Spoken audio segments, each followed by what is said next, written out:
In today's tutorial, I'm going to show you how to view app and website activity on your macOS device. So this should hopefully be a pretty straightforward process, guys. And without further ado, let's go ahead and jump straight into it. So all I have to do is select the Apple icon up in the menu bar and then select System Settings. On the left side, you want to go down and select where it says Screen Time.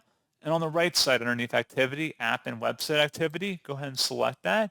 And then this will give you a breakdown of your app usage as well as activity on websites if there is any. So if you can show all categories, if there's other websites on there too, like the web browsers, you should be able to see them down here as well. And that's pretty much it. So as always, thank you guys for watching this brief tutorial. I do hope that was able to help you out, and I do look forward to catching you all in the next tutorial. Goodbye.